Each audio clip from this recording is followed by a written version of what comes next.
So thank you, Station F, for inviting us to be here today and to introduce the next panel, Give Me Funds Investing in Women. I'm really excited to be here. HSBC has a 154-year history in looking after entrepreneurs. Like many of you in the room, we really understand the challenges that entrepreneurs face, both men and women, whether it's from pitching for funds, mating their latest sales projections, to keeping pace with these ever-changing markets. But we also understand the additional challenges females can face from a lack of support. We've been having thousands of conversations globally to really understand the challenges around raising funds for females. And I'm delighted to tell you we've transformed all of these conversations into a report that we've launched today called She's the Business. I'd love to share with you just some of the information from that report, but before doing so, let me share with you a brief story. This is a story of Lou Lee. Like many of the female founders in this room, it was a leap into the unknown when she started her business. She started working at home and realized pretty quickly it wasn't conducive. It was lonely. She wanted that community we've all been talking about. She moved to coffee shops, but again, that really didn't work. And for her, she couldn't find the co-working space that she needed. So for her, that actually was the beginnings of a business she then went on to form in London called Blooming Founders, where she now supports other female entrepreneurs. I met with her recently, and I was talking to her about the challenges that these female entrepreneurs face when raising capital.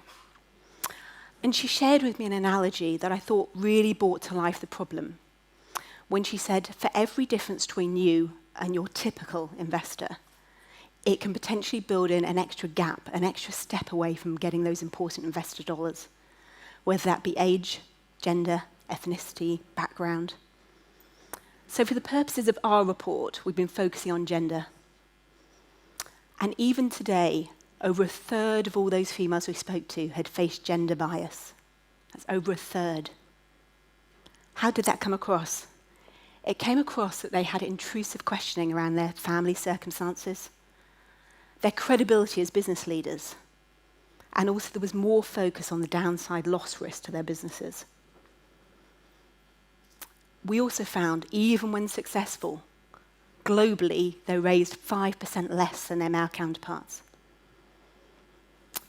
Now, the good news here in France, and Kat will be thrilled to hear this one, we heard that actually you found things slightly easier.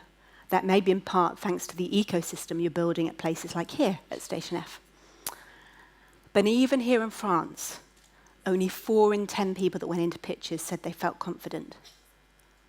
And when they were successful, they still raised 7% less. So, we've done the research. What next? We're going to sit and wait for better times? No.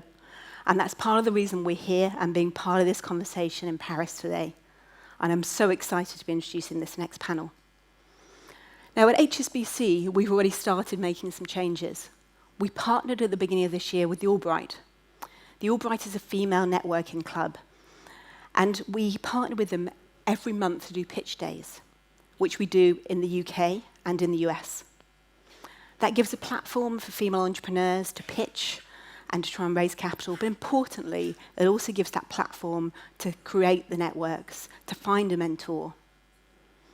We're taking this to Hong Kong next month, when, again, we're going to do a very similar thing, a whole week of workshops, pitch days, actually really just an educational series.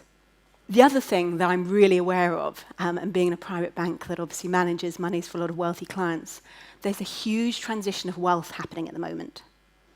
In the US, it's purported to be 40 trillion that's moving between generations. Imagine if even a tiny percentage of that monies went to support female entrepreneurs and with their ideas. That could make a huge difference. So, thank you, Station F, for giving us the platform for networking, for growth, and for change. And I'd like to finish before I pass over to the panel with just a quote from Sheryl Sandberg that I know has also been and visited these fantastic premises. She said, "We cannot change what we're not aware of. And once we are aware, we cannot help but change." I think that's quite a powerful link to today's work.